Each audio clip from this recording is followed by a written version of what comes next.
aujourd'hui, j'ai le plaisir d'avoir des discussions avec Alexis Langlois et Marine Atlante et vous. Et hier, vous avez dit avec Marine que du coup, pour que ça soit un peu plus fluide, pratique, simple aussi, des questions de temps. Et on ne va pas faire un échange de 30 minutes à la fin, comme on fait d'habitude, mais en fait, je vais vous laisser participer et donc poser des questions tout le long de la discussion. Donc, ce qu'on va faire, c'est que je vais être un peu attentif, et si vous levez la main, et comme ça, on va vous filer un micro, et comme ça va être beaucoup plus, je vais dire chaleureux, mais plus facile. Donc voilà. On va donc commencer.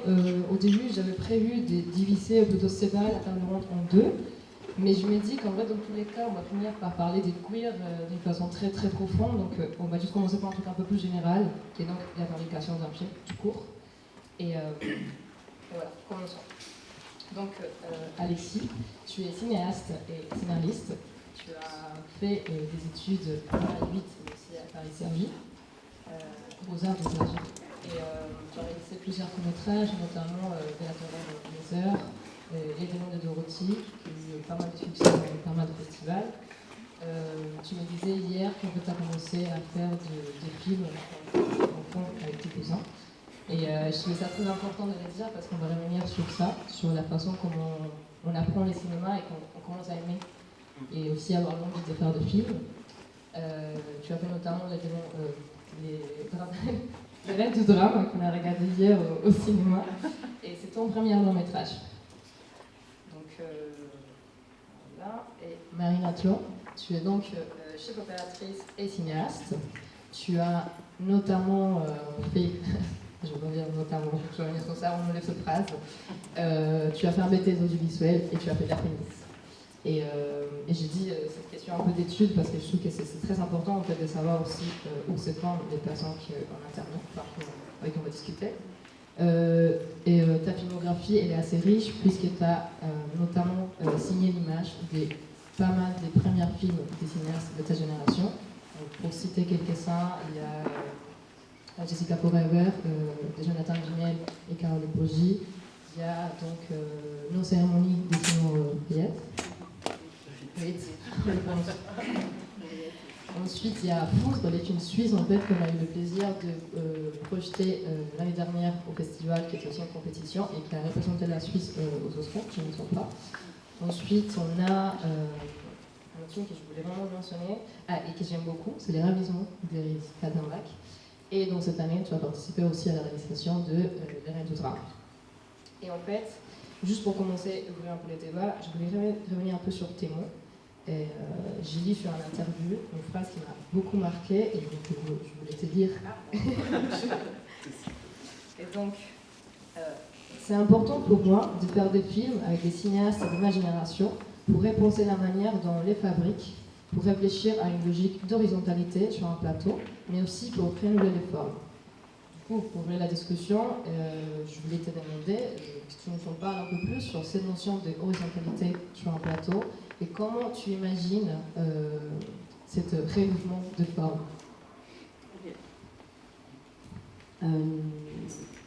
Alors, sur la question de l'horizontalité, déjà merci pour cette présentation. En fait, un plateau de cinéma, c'est quand même un endroit qui est très hiérarchisé, qui est très organisé, qui a une structure presque, en tout cas classiquement presque militaire, quoi. Il y a vraiment des corps de métier avec des chefs, des assistants, premier, deuxième, troisième. J'ai l'impression que quand notamment on vient d'une fabrication qui est plus libre, parce qu'effectivement, je pense que toutes les deux avec Alexis, on a fabriqué des films avec nos copains quand on était adolescents, quand on avait 20 ans. Et du coup, à des postes où on pouvait être changé en fait de rôle en fonction des projets, c'est-à-dire être, je sais pas, chef opératrice un jour et puis à la régie un autre jour, et quelque chose comme ça de plus fluide et de plus transversal, quoi. Quand on arrive dans une structure classique qui est extrêmement hiérarchique et précise, c'est déjà un peu violent parce que chacune est à son poste et seulement à son poste, exactement à son poste. Et puis ça implique aussi un rapport, souvent, donc je parle vraiment de ce qui se passe généralement sur un plateau, ça implique aussi un rapport d'autorité et parfois même d'humiliation. moi, je me suis retrouvée assez jeune chef opératrice sur un long métrage. J'avais 28 ans quand j'ai fait mon premier film. Et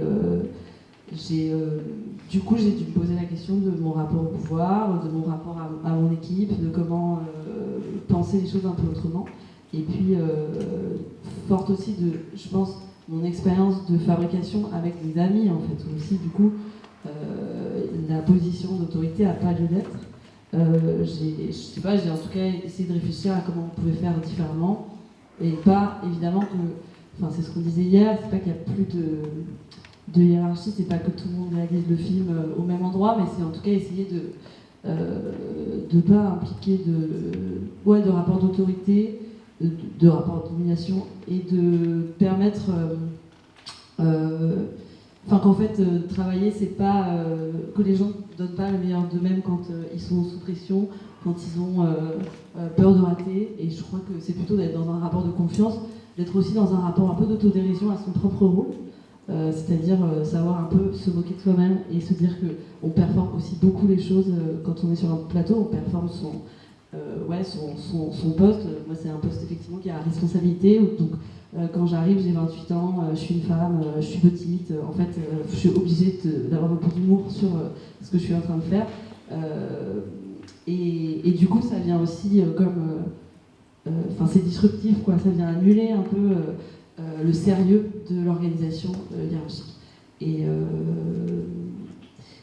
je pense aussi s'entourer de gens dont on est proche et avec qui on se fait confiance et qui sauront nous dire aussi, parce que c'est des endroits où il y a beaucoup de pression, donc ça m'arrive de dépasser, d'être dans un rapport un peu de pression qui fait que je ne suis pas tout à fait à la bonne place, mais l'équipe avec qui je travaille va me le dire, en fait, va me dire, en fait, là t'étais chiante, tu m'as mal parlé, c'est pas comme ça que j'ai envie qu'on travaille, et de ne pas instaurer, en fait, un rapport au silence et à l'acceptation, parce que cette organisation est pyramidale.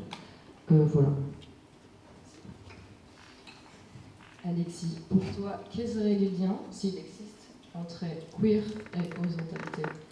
Et comment tu pourrais, si tu veux nous en parler, en fait, s'il y a un impact, je trouve qu'il y a un impact entre la classe sociale de laquelle on vient quand on réalise des films et l'affect, en fait, cette horizontalité qu'on a envie de trouver sur un plateau. C'est bon.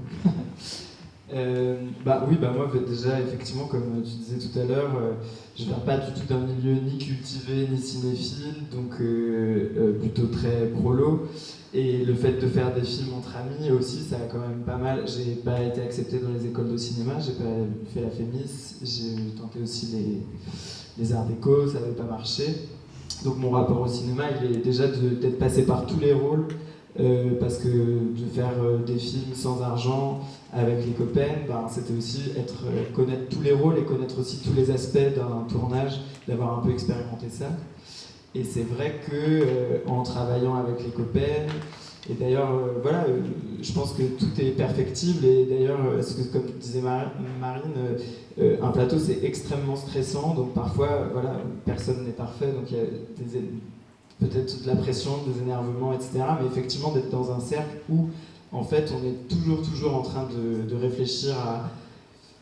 sur le plateau, il peut y avoir de la pression, il peut y avoir des choses qui se passent mal, mais c'est de ne pas l'accepter et de ne pas rentrer dans un système et de domination, et que c'est pas parce qu'on est réal, c'est pas parce qu'on est chef-op qu'on doit... C'est pas d'ailleurs parce qu'on est actrice aussi, parce qu'on parle peu de ça, les actrices ont aussi ça peut être aussi un endroit de pouvoir. Et c'est surtout essayer de dire, non, justement, on ne doit pas, on est tous dans le même bateau, et c'est comment essayer de créer, j'aime beaucoup quand tu dis, il y a quand même une pédagogie, généralement, même dans les écoles, on va dire aux gens qui sont nuls pour qu'ils essayent de créer le meilleur d'eux-mêmes. En tout cas, c'est un type de pédagogie. Moi, je déteste absolument. Déjà, moi, à chaque fois que les gens ont pu me dire des choses très violentes, que ce soit à la fac ou aux Beaux-Arts, moi ça me pétrifie et j'arrive pas à créer, et je crois que sur un plateau c'est pareil. Je pense que pour créer et ça on est très d'accord avec Marin, et c'est vraiment ce qu'on essaye de faire avec toutes les personnes de l'équipe, que ce soit les actrices, à l'équipe technique, etc. C'est plutôt d'essayer de le faire dans la joie et qu'en fait que du bon, il va se passer que du bon, quoi. Et donc on n'est pas dans un truc tout simplement de violence, quoi. Donc moi je pense que faire un film queer, c'est aussi essayer de, après comme disait Marin, hein, moi c'est par exemple Les Reines du Drame, ça reste mon film, enfin je sais ce que le film raconte, etc. Je le réalise. En revanche, c'est aussi, je pense, d'accepter que les meilleures idées, donc c'est écouter, être dans le dialogue, et les meilleures idées peuvent venir de n'importe où. Ça peut être vrai à l'image, au décor, mais aussi même avec les actrices. Je sais que, par exemple, Joe et Louisa, qui jouaient les rôles principaux des Reines du Drame, on a beaucoup refaçonné les rôles ensemble pendant toutes les répétitions. Donc c'est aussi ça, de casser cette horizontalité, c'est d'être à l'écoute. Et je pense que ça, c'est possible quand on constitue une équipe avec qui on fait le même film. C'est-à-dire que c'est important pour tout le monde, et c'est aussi ça peut-être faire un projet queer, c'est que c'est pas juste un travail, même si ça l'est évidemment, mais c'est que tout le monde travaille pour la même chose. Et donc en fait, tout le monde est parfaitement conscient de ce qu'on veut raconter, comment on veut le raconter, ce qui fait que tout le monde peut apporter quelque chose parce qu'on est parfaitement liés, quoi. Il y a vraiment une connexion. Juste, ça me fait penser, enfin, on en parlait hier, mais où du coup, effectivement, comme tout le monde veut faire le film, et profondément, il n'y a pas à performer de rôle. Et ça, c'est quand même assez notifiable parce que sur un plateau, effectivement, comme il y a cette organisation très précise, très militaire, avec chacun son poste et ça déroge pas, il y a un peu ce truc de performer le chef-op, l'accessoiriste, enfin bon, qu'importe, mais de jouer un rôle pour montrer qu'on sait bien faire son travail. Parce que c'est quand même aussi un lieu où chacune se regarde, puisque c'est vraiment à découvert et tout le monde voit le travail de tout le monde. Et donc c'est un peu comme ce truc de Sartre avec le serveur de café qui joue le serveur de café, quoi. Bon bah là, il y a cette idée-là quand même sur un plateau, et je trouve que le fait d'être profondément impliqué dans la fabrication, quel que soit son poste, vient comme ça évacuer cette question de la performance et vient juste ramener à l'essentiel, c'est-à-dire qu'est-ce qu'on fabrique, comment on fabrique et comment on fabrique au mieux, quoi. Et vu que du coup on parle de plus en plus de queer, j'aimerais bien aussi que peut-être on en parle de qu'est-ce que c'est en fait d'être queer. Et est-ce que ça amène forcément une réflexion genre politique de l'image, du cinéma, de l'esthétique. Je pense que c'est une question très importante, et en fait je voulais vous lire un extrait, un texte vraiment très court, et que je trouvais assez intéressant pour ouvrir du coup ces débats. Ça s'appelle « Rêves transversaux, la circulation des films queer dans les réseaux de festivals ». Et c'est écrit par Escadi Lois et traduit de l'anglais par Brigitte Rollet. S'intéresser à la circulation mondiale des images queer dans les dernières années nécessite tout d'abord de clarifier ce que signifie aujourd'hui l'expression cinéma queer. Dans une acceptation la plus large, recouvre les films porteurs d'images, des récits et des sensibilités LGBTQ+, mais il faut aussitôt introduire une pluralité des déterminations et des différenciations, pour mieux nuancer et articuler les tendances récentes de ces cinémas. Les cinémas queer a une histoire complexe, une définition à partir du plus petit dénominateur commun serait la présence des personnages queer dans la narration. Pourtant, les contextes et les cadres de la production et de la distribution appuient énormément sur l'appropriation et les contextes de réception. Voilà, c'est un petit extrait que j'ai trouvé comme ça et qui ouvre du coup, qui me fait un peu poser deux questions. Du coup, aujourd'hui, qu'est-ce qu'on appelle cinéma queer en France? Et sous quels critères on juge ce qui pourrait être queer ou pas? En prenant par exemple un film comme Emilia Pérez.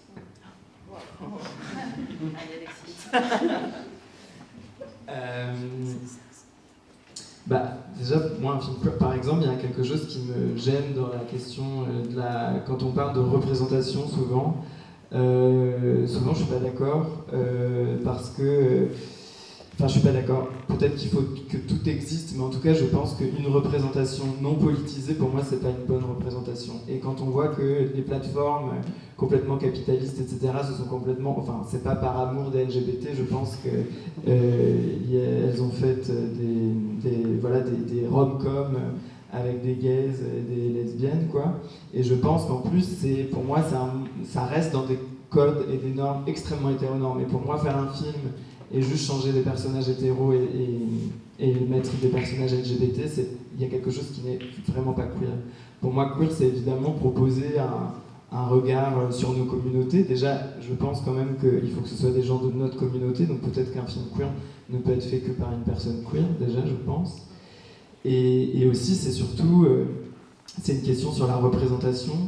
Donc peut-être représenter des choses différemment, c'est-à-dire plus proche de ce qu'on peut vivre. Et je pense que d'ailleurs il y a une pluralité de cinéma queer et de regard queer. C'est pour ça que c'est très agaçant quand on est en France et quand notamment on prépare les Reines du Drame et qu'on se confronte à des commissions et on nous dit ah bah non, on a déjà eu un film de drag queen l'année dernière, on va pas produire votre film. Donc déjà c'est complètement queerphobe parce que pour les personnes qui ont vu le film, ce n'est pas un film de drag queen, c'était par rapport à 3 nuits par semaine par exemple. Et en plus ça voudrait dire qu'il y a une place, c'est pas Game of Thrones, c'est pas parce qu'il y a eu un film queer l'année dernière qu'il peut pas y en avoir l'année d'après. On ne dit pas à Guillaume Canet, désolé, il y a, je sais pas comment il s'appelle, Gilles Lelouch vient de faire l'amour, ouf, tu vas pas pouvoir faire de film l'année prochaine. Donc non mais c'est vrai, c'est quand même hyper agaçant. Et donc déjà il faut vraiment lutter dès qu'on a un peu de parole, de dire qu'il n'y a pas un cinéma queer mais il y a des cinémas queer. Et je pense que c'est un peu pareil d'ailleurs pour toutes les minorités, quand il y a une ou un cinéaste racisé, on leur amène toujours ah bah non il y a déjà eu ça, donc et c'est pas, je pense que un peu pareil aussi pour les cinéastes femmes, enfin en tout cas dès qu'on n'est pas dans la norme, je pense qu'on nous ramène toujours et on nous compare beaucoup plus entre nous, alors même qu'il y a une diversité vraiment large et une pluralité de nos regards quoi. Et ensuite, je pense qu'un film queer, pour moi, c'est aussi, quand je dis politique, c'est un peu ce qu'on disait, c'est essayer peut-être de les faire autrement, et peut-être aussi de valoriser les talents queer, qu'ils soient devant ou derrière la caméra. Et juste après, sans trop bitcher, je sais pas si vous avez aimé Emilia Pérez, mais moi, ce que je trouve, ce film, pour le coup, on peut vraiment parler d'appropriation culturelle à 3 niveaux. Effectivement, il s'approprie ce récit. D'ailleurs, un récit quand même sur les identités trans, je trouve que c'est quand même très anachronique. Enfin, on dirait un film des années 80, quoi. Présente vraiment la transidentité presque comme de la schizophrénie. Enfin bon, bref, c'est vraiment problématique. Et puis aussi, quand on sait que c'est pas mexicain, que ce film n'a pas été tourné au Mexique avec aucune personne mexicaine dans l'équipe technique, etc., ça pose vraiment des questions. Pourquoi faire ça ? Et en plus, on sait que, par exemple, cette boîte de prod, ils ont vraiment un cahier de tendance et ils font, donc là c'était les queers et les trans sont à la mode, les comédies musicales sont à la mode, et ils font un peu un clubi-boulga comme ça. Donc c'est vrai qu'on peut se demander la nécessité de faire ce film pour Audiard, et puis moi je trouve qu'ils ne regardent vraiment pas ces actrices. Je trouve ça très dommage d'avoir un casting aussi beau, et bon voilà, ça c'est un jugement personnel. Et je trouve aussi qu'il... Bon bref, non j'arrête de... Non mais juste, je suis d'accord avec tout ce que tu viens de dire, et juste pour ajouter aussi, quand même si on parle du cinéma d'Audiard, c'est quand même important de raconter avec quel argent ce film se fait. Et en fait c'est quand même des films qui sont très riches, c'est-à-dire, alors je ne connais pas le budget exact d'Emilia Pérez, mais je crois que c'est 20 millions. C'est 20 millions. Ouais, c'est ça. Voilà, pour vous donner un ordre d'idée, peut-être, les Reines du Drame, c'est 1,8 million. Voilà. Donc on peut faire 10 Reines du Drame avec Emilia Pérez. Et donc, c'est quand même... ça raconte aussi cette question de la norme et de la marge, quoi. C'est-à-dire à qui on donne de l'argent et pourquoi. Voilà, Alexis en parlait, le système de financement aussi ramène beaucoup la question en fait du cinéma normatif quoi, qui est bien plus du coup riche et opulent quoi, et ça du coup ça amène aussi vraiment une question de fabrication, c'est-à-dire que c'est des systèmes où des modes de fabrication où la nécessité n'est pas tant une question, parce qu'en fait, il y a de l'argent, donc on peut le gâcher, donc on peut faire une journée de tournage qui finalement ne sera pas montée, donc en fait on peut changer d'avis un peu au dernier moment, on peut demander d'avoir une grue puis pas l'utiliser, je crois que effectivement la question du coup de l'engagement, du sacré des choses et même un rapport écologique, tout bêtement quoi, pour amener aussi ce sujet-là. C'est pas des questions quoi, c'est surtout des lieux d'opulence quoi. Voilà. Et je pense que ça amène forcément un récit un peu différent. Oui, complètement. Et pas se poser les questions politiques de ce que c'est de raconter cette histoire avec autant d'argent, évidemment. Et puis effectivement, juste pour le redire peut-être d'une autre manière, effectivement, quand on propose des cinémas queer qui ne s'excusent pas d'être et qui sont ouvertement queer, ouvertement politisés, évidemment, ça veut dire qu'on est confronté à une certaine résistance. Et donc on sait aussi très bien qu'on ne fera pas des films dans la même économie. Et ça, c'est... Ouais. Je pense que du coup, avant de passer à la production, puisque du coup c'est un mot qui commence à venir de plus en plus, est-ce que quelqu'un a envie de rebondir sur ces sujets-là, sur ce que c'est les queers, les cinémas queer en France, qui ont envie de participer? Donc, juste pour enchaîner avec la production, je voulais vous montrer un petit extrait. C'est très très court, mais je trouve ça très intéressant de pouvoir vous montrer ça.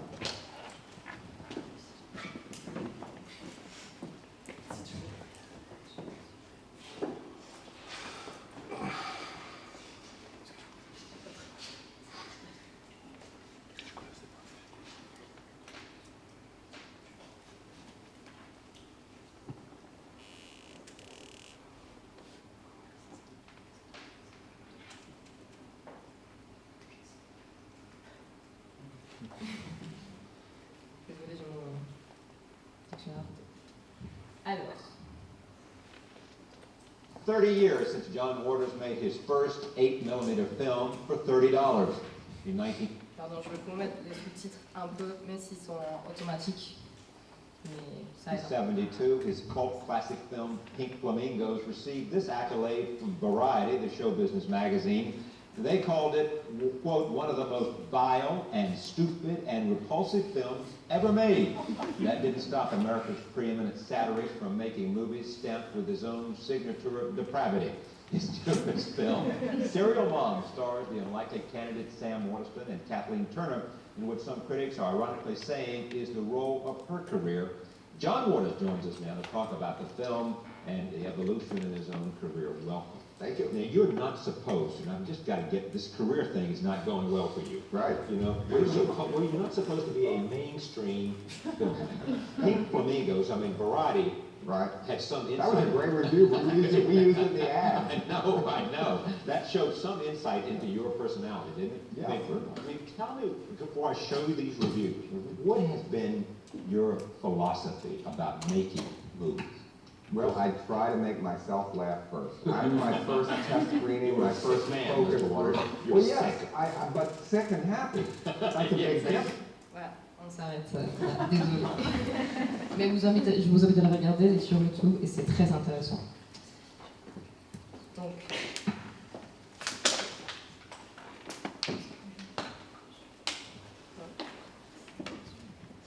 Donc pourquoi j'ai voulu montrer ça? Déjà parce que je sais que Jean Warin, c'est quelqu'un de très important pour toi et dans tes influences.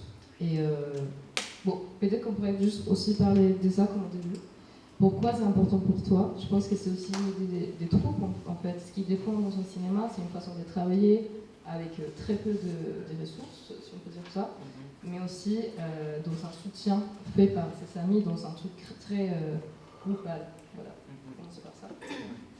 Ben oui, j'adore. Et en plus, pour moi aussi, le queer, quand je dis aussi essayer de montrer des récits non normés, c'est aussi vraiment s'intéresser aux weirdos, aux freaks, etc. Pour moi, c'est aussi très queer. Pour moi, ça m'intéresse pas les personnages qui veulent devenir normaux, pardon. Et ça, chez John Waters, il célèbre vraiment tout type de personnages, même peut-être des personnages pour le commun des mortels montrés comme monstrueux. Et ça, je trouve que il est très bon pour ça et il propose vraiment un regard sur le monde fou. Et en plus, c'est toujours dans la joie. C'est toujours, et sa radicalité me séduit. Et voilà, que ce soit Edith Massey, Divine.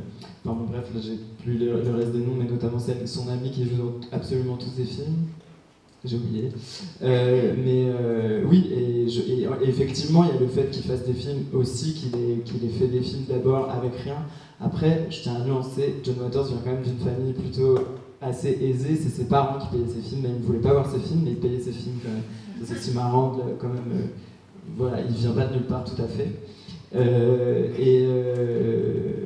Et voilà, et je trouve que c'est quelqu'un qui, même si effectivement il est rentré dans les films, disons, de studio un peu plus mainstream, que ce soit Serial Mom ou Cry Baby, ou même un film que j'aime beaucoup, c'est Sick Demented, il a quand même gardé, je trouve, toute sa pensée politique et son irrévérence, et c'est pour ça que je l'aime beaucoup, et il a vraiment continué de tourner avec quasiment tous ces comédiens et comédiennes.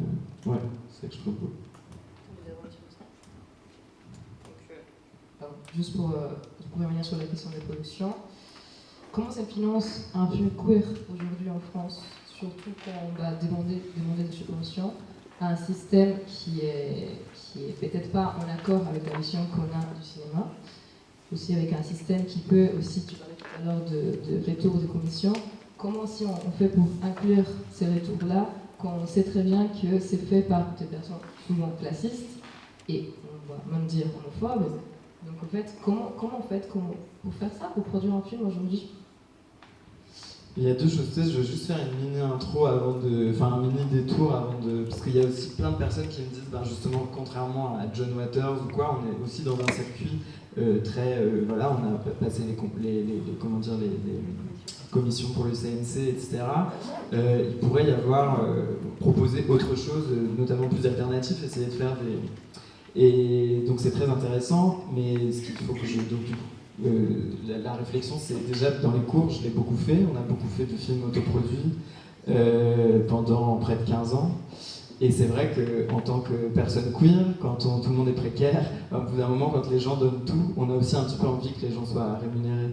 Et donc, contrairement à John Waters, j'avais pas de famille qui pouvait filer de l'argent. Donc du coup, on est obligé de chercher l'argent, malheureusement, là où il y en a, c'est-à-dire les commissions, les chaînes, etc.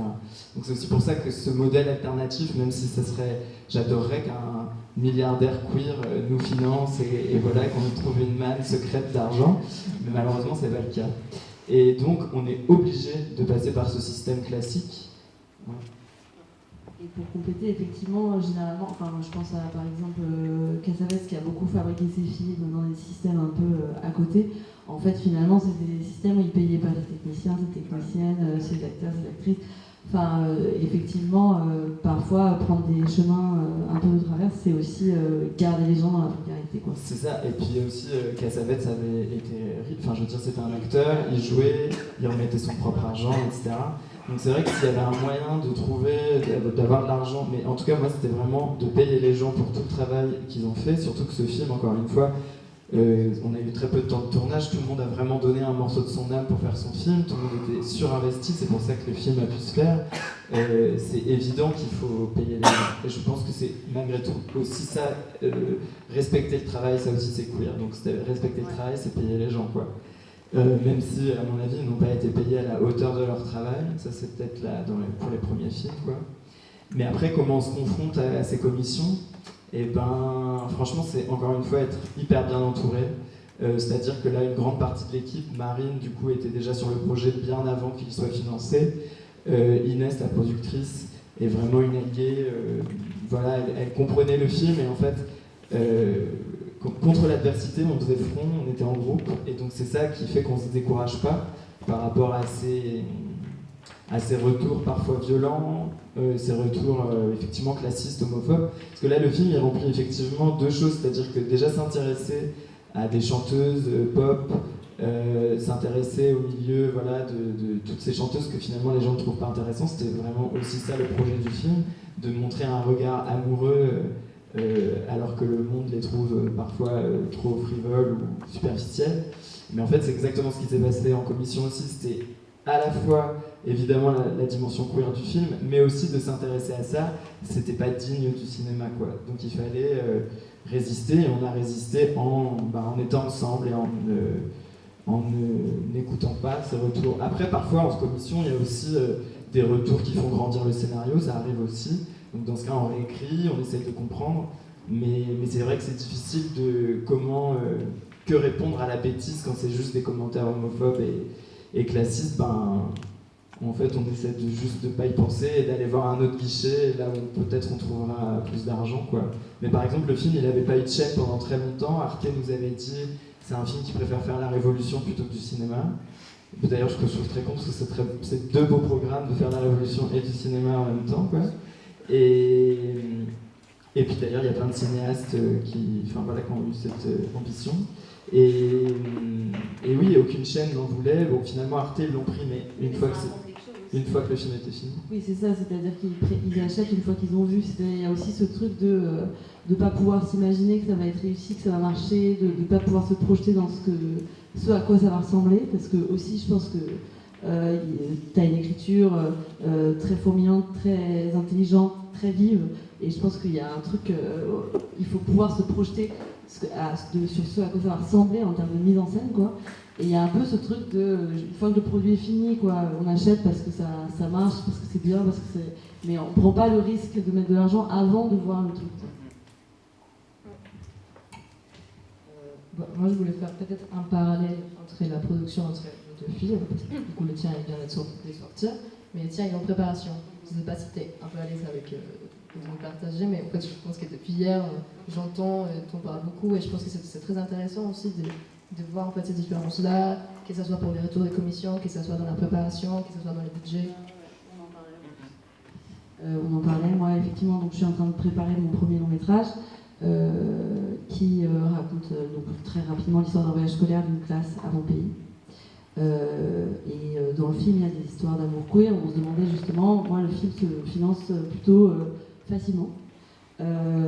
Et on réfléchissait à pourquoi. Je pense que déjà il y a un truc de registre, c'est-à-dire que le film, pour l'instant, a un registre, je ne sais pas comment le dire, c'est pas naturaliste, c'est pas réaliste, mais en tout cas, il se présente pas comme un film de genre, en tout cas au début. Et du coup, les personnages sont traités de manière très réaliste, quoi. J'ai l'impression que, je sais pas si je parle du film, en gros, effectivement, on a eu l'échelle, on a eu le CNC, donc voilà. Et j'ai l'impression que ça dérange moins, en fait, parce que c'est plus... je sais pas, je réfléchis en même temps que je parle. Non, mais c'est ce qu'on disait, en fait, je pense qu'il y a aussi la dimension genre, et là, je pense qu'au-delà du queer du film, je pense que c'est ce que tu dis très bien, je pense que c'est aussi sans doute le côté classique. Ouais. Et parce que le genre c'est puéril, etc. Et que là peut-être que dans ton film il y a quand même moins ça. Oui, ça paraît presque plus noble quoi, pour les commissions. Et je pense que c'est un cinéma qui se prend plus au sérieux. Enfin voilà, c'est ce qu'ils projettent. Je parle vraiment des gens avec qui on est confrontés quand on défend les films. Ils ont besoin de se projeter dedans. Et je pense que l'écriture de mon film est plus facile. Et c'est pour ça que je parle aussi de ta mise en scène, parce que j'ai l'impression que il y a tellement de choses à chaque phrase qu'il faut aussi pouvoir se projeter dedans. Et je pense qu'il faut une imagination de cinéma aussi pour se projeter dedans. Et que, alors que moi pas du tout. Dans mon film, il faut, c'est plus, ouais, c'est plus compliqué. Super. Moi je voulais juste, mais c'est très rapide, vous m'entendez par rapport à ce que tu dis, et je ne sais pas du tout est-ce que c'est vrai, hein, mais ça m'est venu tout de suite. Est-ce que c'est pas une reconnaissance entre pairs? Toi, tu viens d'une filière qui est très lisible, cinéma. Oui, j'ai un parcours super classique. Et aussi au niveau, peut-être, du coup, l'écriture, tu disais qu'il n'est pas tout à fait le même qu'Alexis. Donc, du coup, je peux m'imaginer que toi, tu es plus précurseur.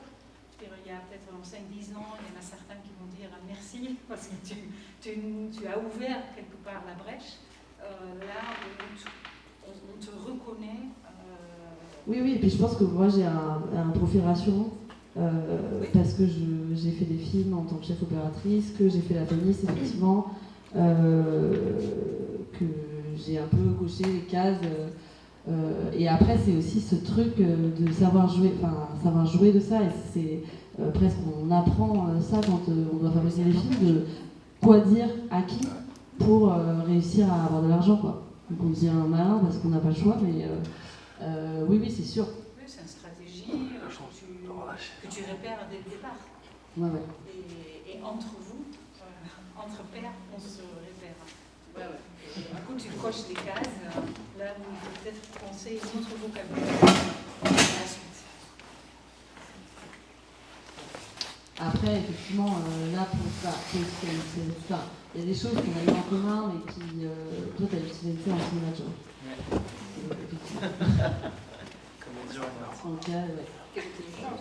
Ah bah c'était... Oui, bah d'ailleurs, en fait, on ne peut pas réécrire l'histoire, mais c'est vrai qu'aujourd'hui cette aide n'existe plus. Donc c'est à la fois, je sais que cette aide fait beaucoup débat, c'est comme les aides autour de la diversité, etc. Est-ce que c'est utile ou pas? Moi je pense que c'est quand même utile, ça ne doit pas être une fin en soi, mais par contre c'est utile justement parce que là je pense qu'il y aura vraiment moins de films de genre et que en fait ça demande tellement que le système soit complètement...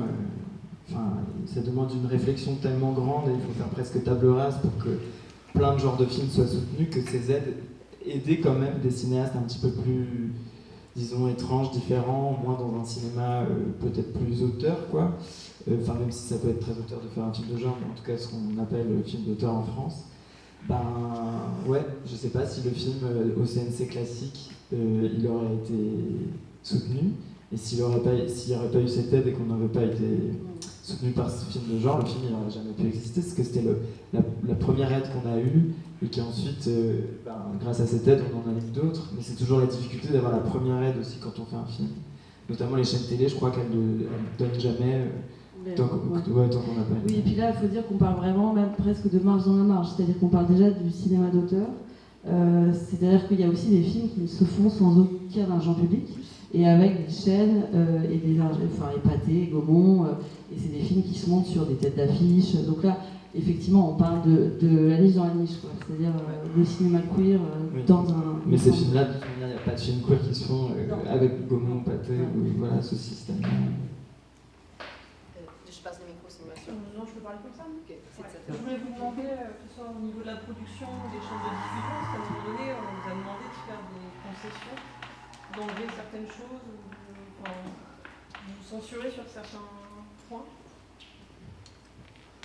Pas vraiment, parce qu'en fait, je pense que soit le film il y avait un rejet, par exemple, on n'avait pas l'argent qu'on demandait, ça a été le cas pour Canal+. Après, pour Canal+, quand on sait qui le tient, on se doute bien qu'il ne va pas soutenir un film comme Les Reines du Drame, mais on a quand même demandé, on était vraiment désespérés. Et France 2 a dit non aussi, mais ils ne demandaient pas... Parfois, ils avaient des questions sur l'écriture. En tout cas, ils ne le disent pas frontalement. Enfin, si, il y avait une chaîne qui nous a quand même dit on croirait plus à cette histoire si c'était un homme et une femme. Donc, et oui, en 2022, ouais. Et donc, ouais, il y a quand même... Mais bon, évidemment, il n'a jamais été question de changer. Et tous les changements qui ont été faits, c'était plutôt parce que je pensais que c'était mieux pour l'histoire et le scénario. En revanche, quand quelqu'un... S'il y a pu avoir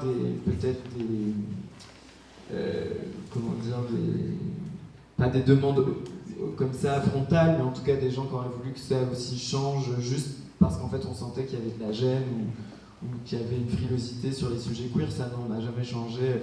Même parfois d'ailleurs, c'est drôle, c'est la productrice qui me disait alors là ça les fait vraiment chier donc on va en rajouter une couche. Enfin justement, aussi de dire de toute manière on va pas leur plaire donc on va pas... Et voilà, et donc ça, non, et d'ailleurs, c'est pour le casting aussi, moi, BAC, donc le distributeur du film, s'est engagé extrêmement tôt sur le film, donc ça c'était assez chouette, parce que c'est rare. On avait même le choix des distribs, donc il y a quand même eu des choses positives. Et nous, on est arrivé avec Inès, la productrice, on a dit le casting, on le choisira, c'est-à-dire qu'on ne prendra pas, voilà, notamment pour jouer Mimi et Billy, on va pas prendre, c'est pas comme aux États-Unis, il n'y a pas une A-list avec le nom des actrices bankable, mais en tout cas on a dit, et moi je savais notamment que, en plus à l'époque le rôle de Billy était écrit pour ma sœur qui jouait dans le court-métrage, donc je savais vraiment que voilà, on voulait faire le casting nous-mêmes à notre, et comme tu dis, on ne voulait pas financer le film sur une tête d'affiche forcément, et même Bilal d'ailleurs, qui est une des personnes les plus connues, en fait, ça ne les intéressait. De toute manière, ça ne les intéressait pas parce que c'est pas quelqu'un qui pour eux, allait forcément ramener des entrées. Donc en fait, même la seule personne qui aurait pu être un atout ne l'était pas vraiment pour eux, quoi.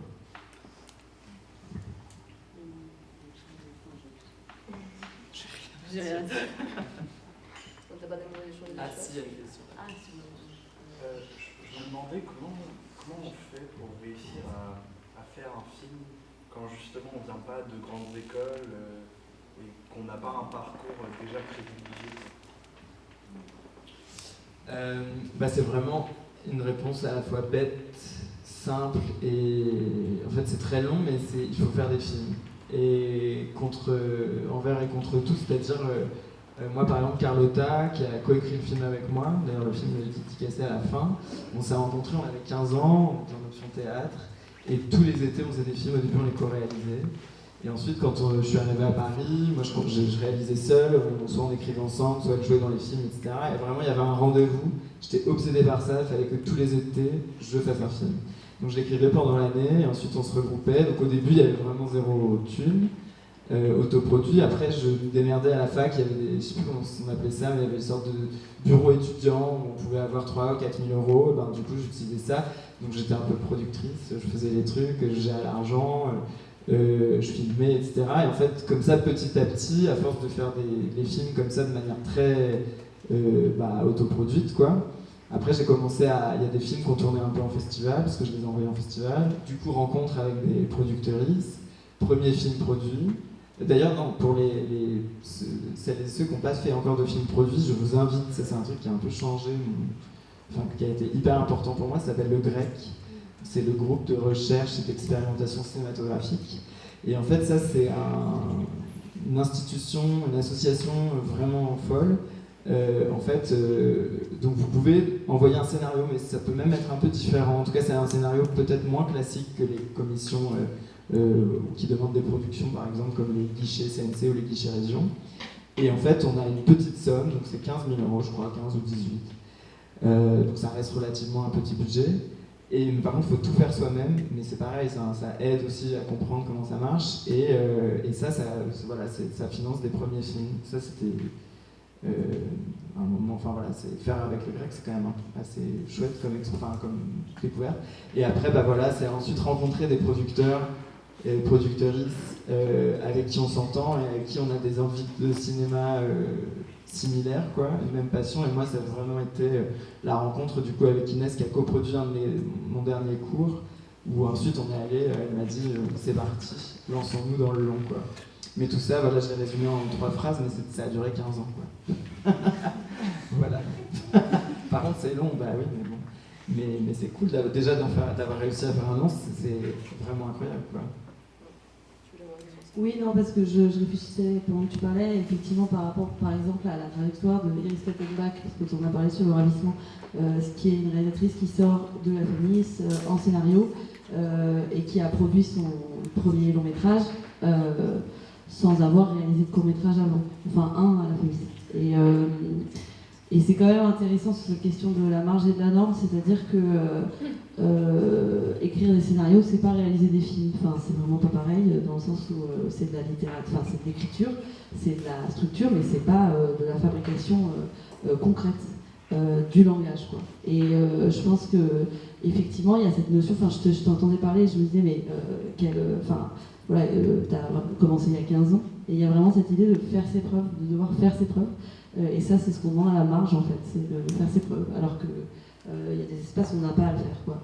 Et après, ça te rend aussi une très grande technicienne de cinéma. Enfin, c'est-à-dire que tu maîtrises le langage très très bien.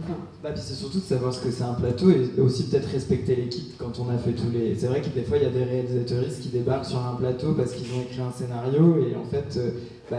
diriger des actrices, ça se fait pas comme... il y a des choses vraiment... et puis aussi, il y a des réalisateuristes qui se reposent un peu sur les techniciens qui ont déjà fait 50 longs. Et bon, c'est une autre manière d'appréhender le cinéma, mais effectivement, moi je trouve ça quand même plus intéressant de... Oui, c'est un rapport concret, artisanal en fait au métier. Moi je voulais revenir sur un détail, je ne sais pas si tu l'as mentionné, mais moi je trouve que c'est pas du tout négligeable le fait que du coup les films ont été tournés en Belgique. Parce que du coup, ça amène aussi une autre question, un détail, c'est que finalement tu as eu 1800 euros. 1800. 18. Pour un film qui était à la base budgété à 3 millions, je crois. Voilà. Donc voilà, je pense que déjà ça nous amène un peu à ce contexte de comment tu as fait pour produire un film dans ces conditions-là. Effectivement, quand on était... En fait, au début, on était très contents parce qu'on a eu le CNC, ensuite on a eu les distribs. Donc on s'est dit, waouh, ça va être, pour une fois, ça va être plus facile. On avait vraiment l'impression que voilà, le monde s'ouvrait à nous, mais pas du tout. Après, toutes les chaînes ont refusé. On n'a pas eu de région, donc à un moment donné, il n'y avait plus de guichet où on demandait de l'argent. Et Inès avait déjà fait des coproductions avec Benoît Roland de Wrongman en Belgique. Et donc du coup, pour trouver de l'argent, il fallait vraiment aller ailleurs qu'en France, quoi. Donc on a coproduit et on a cherché des fonds, on a eu des aides. Et je dois bien avouer que ça a été beaucoup plus facile. Notamment, on a eu une chaîne de télé tout de suite en Belgique, ce qu'on n'a pas du tout eu en France. Il y avait plus grande sympathie pour le projet, ce qui était bizarre. Après, il ne faut pas croire que tout est mieux en Belgique, car moi j'ai des amis belges qui font des films, qui galèrent aussi. Je faisais peut-être aussi un truc un peu exotique, c'était les Français, j'en sais rien. Je sais pas. En tout cas, voilà, donc c'est pas non plus l'Eldorado des queers, du cinéma queer, la Belgique. Et voilà, donc on a tourné là-bas, on a tourné avec une grande partie aussi de l'équipe belge, on a rencontré toute la communauté queer de Bruxelles, qui apparaît du coup dans les films, dans les scènes de concert, etc.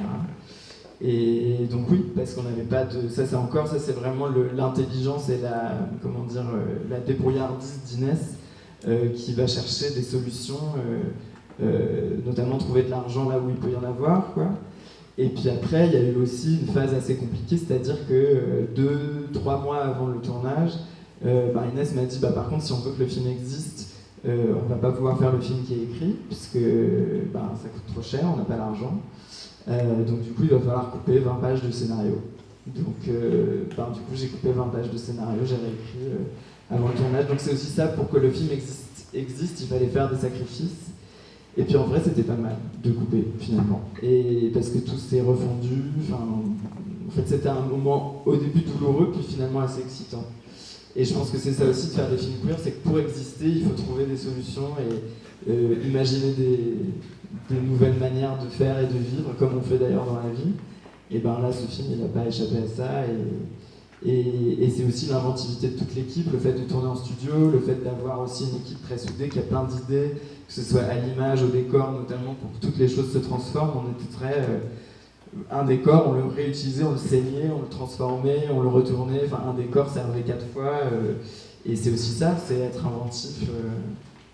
Parce que par contre, je savais que je voulais quand même qu'il y ait cette dimension presque grand spectacle, même fait avec des bouts de ficelle, mais il fallait pas que... Voilà, donc on avait cette volonté de faire ce film romanesque, ce mélodrame, donc quand même avec une identité visuelle forte, mais de trouver comment on pouvait faire beaucoup avec peu, quoi. Ça, c'est vraiment aussi ce travail d'équipe. Oui, et puis du coup, effectivement, c'est très concret, et puis tu le fais, c'est-à-dire que quand il faut couper 20 pages, tu le fais, et puis tu réinventes et tu trouves du plaisir là-dedans. Donc il y a aussi ce truc de ne pas être un enfant pourri gâté, quoi, et d'accepter qu'en fait, il y a de la contrainte, et que la contrainte peut produire aussi des idées et devenir inventive. Moi, je pense toujours à ce moment où le directeur de production nous a dit on ne pourra pas faire des nuits, des vraies nuits, parce que donc sur un tournage, tourner de nuit, c'est plus cher, parce que les gens sont payés plus. Et ça a été, on avait encore l'envie de tourner les nuits dans Bruxelles, et ça a été très radical, quoi. On pouvait pas, le film ne pouvait pas se permettre ça. Et d'un coup, en fait, on réinvente, effectivement. Du coup, il y a, à la déco, ils imaginent faire une rue en studio, et puis on invente là-dessus, mais ça impacte concrètement le film. Enfin, je sais pas, des idées, quoi. C'est vraiment la matière avec laquelle on travaille tous les jours qu'on doit remettre en question, et effectivement, il faut trouver, faire au plus vite, au mieux, quoi, tout le temps, sans rien laisser tomber des ambitions esthétiques, narratives, formelles, du film, quoi. Et donc ça demande une gymnastique, et c'est pour ça que je parle d'expérience, c'est-à-dire que je pense que tu peux faire ça, Alexis, parce que tu as fait 10 films avant. En fait, c'est pas possible quand c'est la première fois qu'on arrive sur un plateau, parce qu'en fait, on n'a pas d'idée, quoi, ou en tout cas, on n'a pas assez travaillé la matière concrète des choses pour avoir ces idées-là, quoi. Et après, juste pour finir sur cette question aussi, à un moment donné, c'était soit ça, soit pas de faire le film. Et en fait, on savait très bien qu'on arrivait au bout. De toute manière, on n'aurait jamais eu tout l'argent pour faire ce film. C'était impossible. On a bien vu qu'on se confrontait on était arrivé au maximum. Donc je me suis dit plutôt que il y a des gens d'ailleurs qui arrêtent, qui n'ont pas envie. Moi, je me suis dit, je préfère le faire coûte que coûte plutôt que de ne pas le faire du tout, même s'il était différent de ce que j'avais imaginé. Et voilà, c'était ça qui était plus important. Je me demandais, est-ce que ça vous inspirait l'idée d'essayer de trouver un moyen de pirater quand même les endroits où il y a de l'argent, quoi. C'est-à-dire à la fois les commissions, mais aussi pourquoi pas même des gros studios.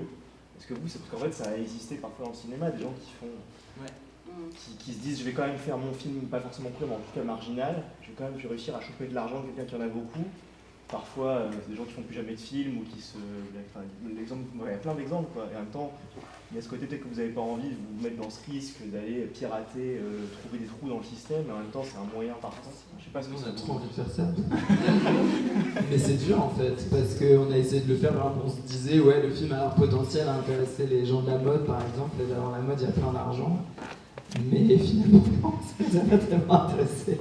Je pense que le film est aussi trop politique, c'est-à-dire que c'est pas lisse, quoi. Et donc malheureusement, je sais que par exemple Chanel, je sais que Léos Carax, par exemple, je crois qu'il est financé par Chanel beaucoup. Donc ouais, moi j'adorerais en plus réutiliser cet argent-là. Enfin, il y a vraiment le côté Robin des Bois. En plus, pour faire un film comme ça, moi je crois que j'ai pas de mal à me dire que l'argent il vient d'un truc un peu pourri, parce que si après ce film-là il est et qu'en fait on peut être tout aussi radical. Si c'est faire un film et après qu'on ait des comptes à rendre, ça non. Mais par contre, aller chercher de l'argent n'importe où, oui. Mais on a essayé, on a vraiment saigné tout le monde, Jean-Paul Gaultier, enfin pas saigné littéralement évidemment, mais on a vraiment cherché, on a demandé Jean-Paul Gaultier, on a demandé Saint-Laurent. Non, ça n'a pas marché, malgré qu'il y ait certaines actrices du film qui d'ailleurs aient fait des choses avec des marques et tout. Pas du tout. On n'a pas... Mais j'aimerais bien, en tout cas, si on va réessayer pour la prochaine fois. On a plein d'idées. Même Inès, elle connaît la personne qui a créé Back Market, ouais. Qui est très riche, mais bon, il est très catho, donc il a dit mais voilà. Si vous avez des copains milliardaires, c'est encore la meilleure chose pour faire des films, je pense. Oui, c'est aussi que le film Alexis affiche clairement ce qu'il est, et donc en fait, c'est pas moyen de le voyer et de passer par... Enfin, c'est comme le début, si vous êtes de droite, sortez de la salle, quoi. Oui, c'est ça. Et puis en fait, il y a peu de gens riches, vraiment de gauche et queer. C'est ça. Donc s'il y en a deux, il y a personne, si vous en connaissez. Mais ça n'existe pas, quoi. À l'époque, il y avait Michel Berger, je crois, parce que vraiment de gauche, je sais pas, mais qui avait comme ça des gens qui aimaient le... Ah ouais, il rinçait pas mal les artistes. Agnès B. Mais on a essayé Agnès B, mais elle est fâchée contre le cinéma, donc elle donne plus qu'à Harmonie Corinne. Mais ouais, Agnès B est quelqu'un d'importante, mais... Peut-être pour un autre film, il faudrait l'inviter à venir voir le Niva, on va voir si elle en donnerait pour le prochain.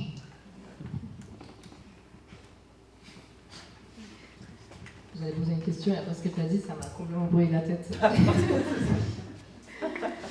mais, puisqu'on parlait de queer, de production, on parlait aussi des débrouilles en fait, on parlait aussi de... Il y a plein de mots qui viennent aussi quand on parle de queer, on parle aussi des communautés, on parle des liens, parfois on parle aussi des fêtes. Et je pense que je voulais du coup aborder ces sujets-là. Comment les fêtes, je pense que vous avez bien fait la fête, ça je le sais, mais je voulais plutôt aborder la question, plutôt la poser de cette façon-là. Comment est-ce que la fête peut être aussi un lien, un endroit de découverte et de création des liens dans le milieu queer? Ah bah ça, moi, ça fait complètement partie de moi et de mon histoire, c'est-à-dire que moi, à un moment, quand j'arrive à Paris, que je commence la fac, que ça me déprime un peu parce que j'ai l'impression que c'est un cinéma qui m'intéresse pas spécialement, à part peut-être un cours où on étudiait Todd Browning, Alain Resnais et Franju, mais sinon le reste, vraiment ça m'intéressait pas, j'étais un peu triste et déprimé, et surtout je ne connaissais pas le cinéma queer, genre à 20 ans. Et en fait, en commençant à sortir, commençant à rencontrer des gens, parce qu'il y avait des lieux queer, d'ailleurs qui vient de réouvrir à Paris, ça s'appelle Les Souffleuses, et c'est vraiment un lieu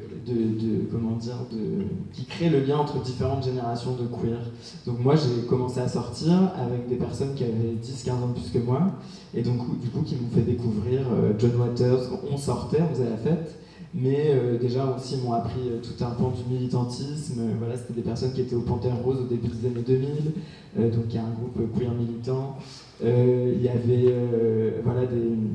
à Outrance, notamment aussi un groupe d'extrême gauche avec pour le droit des personnes trans. Ensuite, des gens qui étaient plus cinéphiles, donc découvrir Araki, Jack Smith, et c'est vraiment finalement toute cette communauté-là qui m'a fait découvrir le cinéma qui est maintenant le plus important pour moi aujourd'hui. Et c'est dans ces soirées aussi que j'ai rencontré plein d'actrices et de copaines qui font des films avec moi aujourd'hui, comme Raya, Dustin, Nana, etc. Et donc ouais, la sociabilité queer se ressent dans ce film et a ouvert la voie à plein de choses, que ce soit aussi bien politique dans le militantisme, mais même aussi dans la cinéphilie, quoi. Ça a été un espace primordial pour moi. Ouais. Et c'est un espace que tu racontes dans le film et qui est donc fabriqué par des gens qui connaissent ces espaces-là. C'est-à-dire que quand on filme le club, à la déco, à la lumière, à la figuration, la chef de file, tous ces gens-là connaissent ces lieux, donc peuvent les raconter. Et, je pense il n'y a pas d'exotisme en fait. Il n'y a pas d'exotisme dans ce qu'on fabrique parce que c'est des lieux qu'on connaît, donc on arrive, je pense, à être précise sur la manière de les filmer.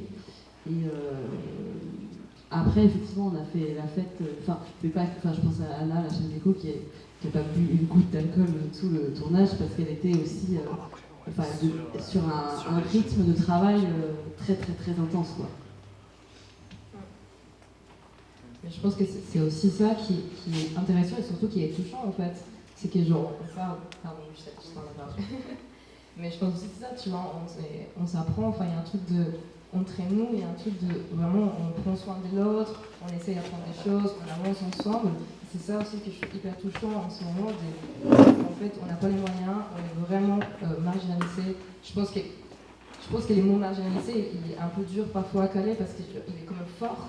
Et je pense que parfois on peut avoir un peu des nuances dans ce truc-là, mais je pense que aussi c'est un truc qui vient souvent en fait de comment on filme ces corps-là, comment on fait justice en fait à notre communauté alors qu'on est vraiment soutenu par eux en fait. Et quand tu me disais en fait que ton film tu l'as pas abandonné parce que tu étais entouré par des gens qui t'aimaient à voir ces films-là, à voir cette représentation-là. Et moi je trouve ça vraiment très fort. Oui, merci. Tu veux faire une question? Ouais, c'était simplement par rapport à comment est-ce qu'on se met en réseau en fait. Comment est-ce qu'on se connaît, comment est-ce qu'on rencontre les techniciens, techniciennes aussi qu'il y a en France et lesquels on peut travailler. Au-delà effectivement des espaces informels de socialité militante.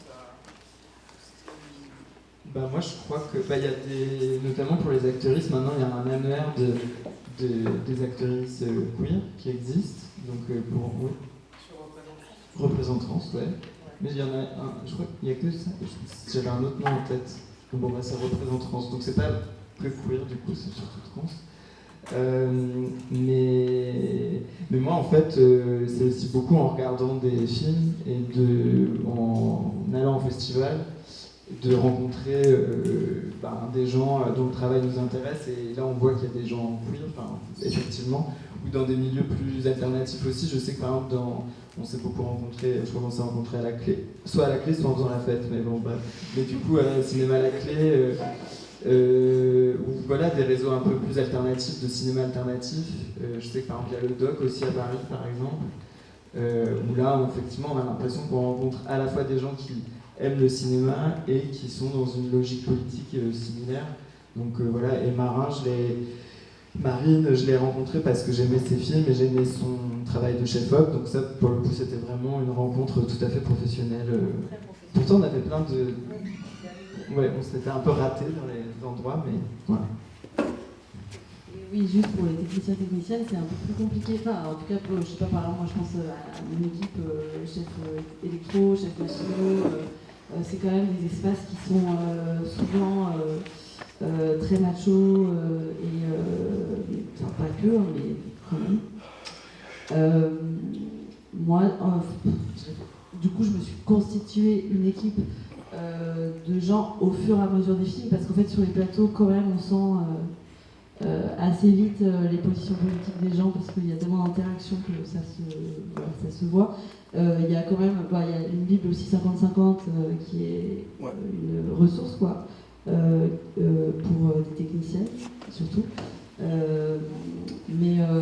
En tout cas, moi, le réseau de techniciennes safe, il s'est constitué en faisant des films et en se parlant aussi les unes les autres. C'est-à-dire se dire en fait, travaille pas avec cette personne sans faire de liste noire parce que nous n'avons pas le droit. mais en se le disant, quoi, quand il y a des gens qui sont problématiques, se le dire, et voilà, et vraiment dans une discussion de récit, et voilà, oser dire quand il y a des gens avec qui il ne faut pas travailler, parce qu'il y en a. Est-ce que je peux répondre? Allez, c'est comme ça. Ça me fait penser aussi à comment est-ce qu'on se fait découvrir nos travaux aussi entre nous, en fait. Parce que je trouve que déjà qu'on a un problème à accéder à nos archives, au passé de la communauté LGBT+. Et alors comment est-ce qu'on fait pour savoir ce qui se passe actuellement, justement, où se font les choses et tout. Enfin, je me dis, il y a peut-être un manque par rapport à ça, mais peut-être que je ne suis pas au courant de ce qui se passe. Je sais pas, j'ouvre un peu une question. Ben, je sais pas, moi j'avoue que, un peu bêtement, les réseaux sociaux, Instagram, j'ai l'impression que je vois pas mal de réalisatrices queer faire des... Enfin, je vois comme ça une espèce de partage, et moi c'est beaucoup les réseaux, ou quand même un peu encore les festivals. Mais oui, il n'y a pas d'espace particulier. Moi je crois vraiment beaucoup de connexions se sont faites par les réseaux, quoi. Ouais. En fait, c'est très informel, quoi. Il n'y a pas de donc il y a un La question c'est comment on accède aux archives. Non, plutôt parce qu'il y a un problème d'accéder aux archives, mais là aux gens aujourd'hui pour être plus connectés entre les queers qui font des choses. Quoi. C'est ça. Ouais, je pense que c'est une question qui se pose encore aujourd'hui. Par exemple, moi je fais de la programmation et je pense qu'à chaque fois que je veux programmer quelque chose, il y a toujours le mouvement en fait qui me vient. Parce que forcément, si tu ne fais pas une vraie recherche, si tu n'as pas une vraie curiosité d'aller chercher des gens qui sont vraiment loin en fait de ton cercle, tu te trouves avec une personne en fait. C'est ça qui est un peu dommage. Donc je pense qu'il y a aussi il y a peut-être un truc il faut être curieux en fait. Il faut vraiment s'intéresser à d'autres gens qui sont moins dans la visibilité. Ça c'est très important. Il y a une question qu'on t'a posée hier pendant les débats à la fin du film. Je voulais un peu revenir sur ça. Et puis, je trouvais ça très très intéressant. Et je me suis dit que c'était cool de peut-être en parler encore ici. Et c'est que dans les films, on ne voit pas de scène de sexe lesbien. Je sais pas si tu t'en souviens de cette question. Je m'en souviens très bien. Et on s'est demandé, je sais pas, la question n'était pas pourquoi, mais en fait, comment et de quelle façon tu as imaginé toutes ces scènes pour vraiment créer une ambiance un peu charnelle, voilà. Tu nous en dis un peu plus? Oui, alors moi je suis pas du tout contre la sexualité, montrer la sexualité dans les films, bien au contraire, mais je pense qu'il faut que ce soit le sujet des films et en avoir envie et réfléchir dessus, ce qui n'était pas du tout le projet des Reines du Drame. Les Reines du Drame, c'était de raconter une passion. Et une passion qui se vit notamment à travers la musique. Donc tout est symbolique dans le film. Et donc je savais qu'il fallait que ce désir charnel passe plutôt par l'intensité du jeu des deux actrices, Joe et Louisa, et aussi par les scènes de musique, etc. Mais que effectivement le film, c'était pas l'endroit, la sexualité n'était pas l'endroit du film. Peut-être que pour un autre, ça serait ça.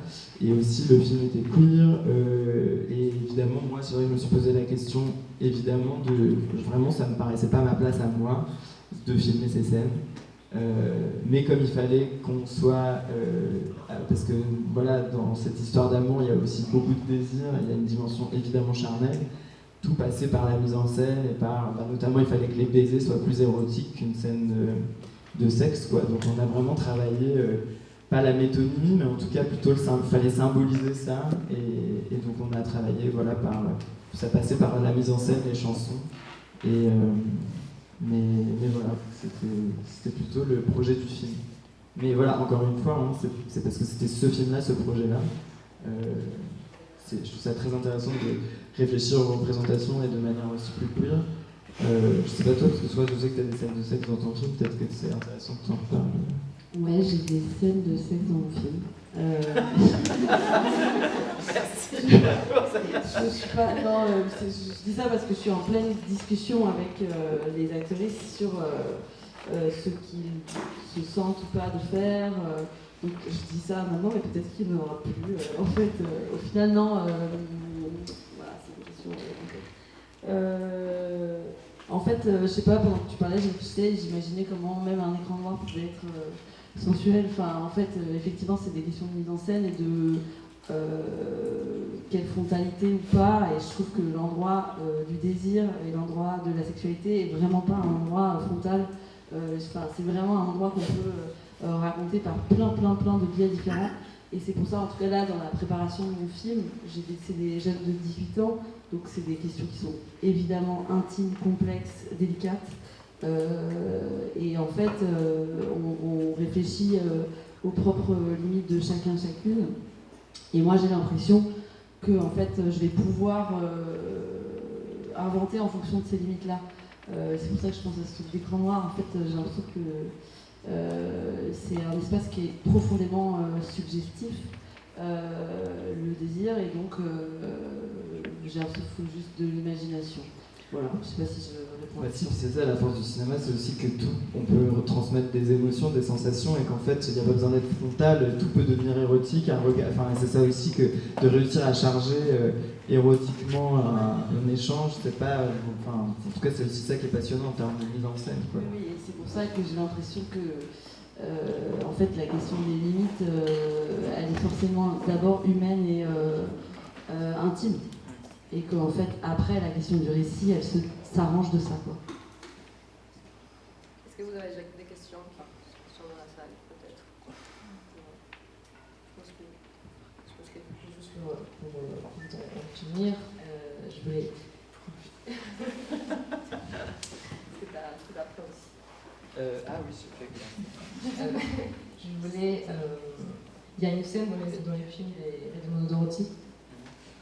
Et tu en as parlé un peu quand tu as montré les films à Cannes, et je pense que je sais pas pourquoi j'avais envie en fait d'avoir fait le tour maintenant sur ça, d'esquisser, enfin juste pour vous expliquer, pour ceux que peut-être ça n'appelle pas, cette scène où genre du coup il bat au César, je pense que c'est les Césars, non? Il gagne un prix, c'est Cannes, ah c'est vraiment Cannes, voilà.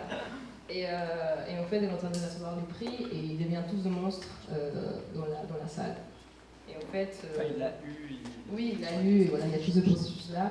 Et je trouve ça assez intéressant et de dire, en fait, c'est bon, on a fait un film qui est, je vous appelle subversif, un film queer et tout. Maintenant, quand il fait son chemin dans des festivals qui ont un peu accueilli, accepté dans un milieu qui est plus hétéronormatif, en fait, qu'est-ce que ça peut changer? En fait, qu'est-ce que ça influence? Qu'est-ce que ça fait, en fait, de vivre tout cet espace-là et toute cette visibilité, si on peut l'appeler comme ça? On devient hétérosexuel. Et de droite. Non, qu'est-ce que ça fait? Ben, j'avoue, on se questionne beaucoup. On se disait ça aussi avec la productrice, c'est que tous les gens qui nous ont un peu empêchés de faire le film se sont retrouvés à Cannes en nous enfin voilà, bref, en nous complémentant un petit peu, et on se posait un peu une question comme la chanson de Podane, on se disait un peu mais qu'allons-nous faire de tout cet amour, tu vois, on savait pas trop comment, on n'arrivait pas vraiment à l'accepter. Ouais, il y avait quelque chose de très étrange, une sensation de ne pas être à sa place. Après, ce qui était très beau pour aller à Cannes, c'est qu'on a vraiment insisté. Cannes, c'est pas un festival de techniciens, techniciennes, hein, c'est plutôt ceux qui sont dans la lumière, c'est beaucoup les actrices, c'est un peu les réals aussi quand même. Et nous, on a décidé de faire front, mais on y est allé, je pense, on était une trentaine de gens de l'équipe. Donc on a un peu queerisé la semaine de la critique, et ça, c'était cool. Ça, c'était un beau moment. On est venu vraiment en troupe, quoi. Et après, est-ce que ça questionne oui, ça questionne. Franchement, ça questionne beaucoup. Après, si ça peut faire un peu changer les trucs, malheureusement, j'ai pas l'impression que ça soit tout à fait le cas, mais en tout cas, on sait très bien que, comment dire, c'est pas parce qu'on a quelque chose une fois qu'on va l'avoir toujours. C'est un peu comme les droits, nos droits. En tant que personne minoritaire, on sait très bien que tout est très fragile. Donc ça aussi, j'ai l'impression que d'avoir été à cette place-là, c'était un moment quand même émouvant. Mais que c'est pas pour ça qu'il faut arrêter de continuer de faire des films queer et politiques, quoi. Au contraire. Vous avez des questions? Il nous reste, je pense, 5 minutes. Non? Je vais finir avec une autre question, mais je ne sais pas s'il est un peu pertinente. Mais je voulais un peu savoir si pour vous, en fait, vous sentez qu'il y a une sorte de convergence entre ce qu'on appelle les cinémas d'auteur et les cinémas queer.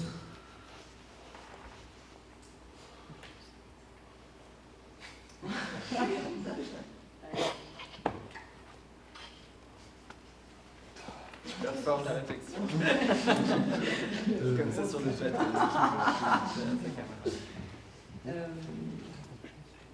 Non, mais c'est incroyable. Je sais pas le dire, en tout cas, si cinéma d'auteur,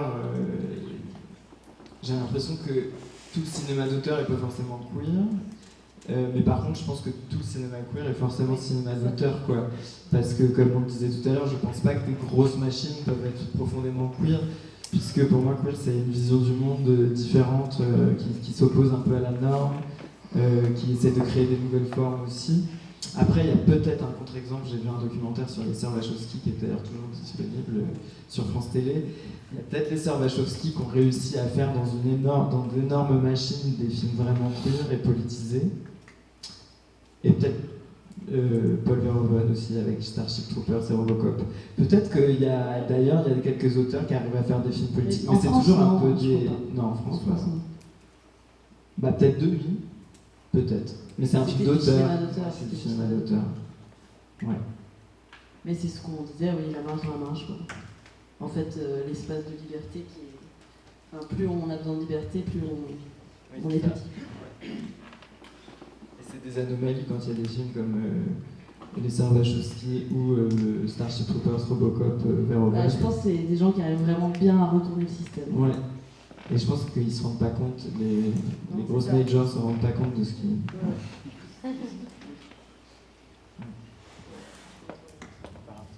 Ça vous semble bien. Oui, super. Si ça vous semble bien aussi. Ouais. Super, merci. Merci.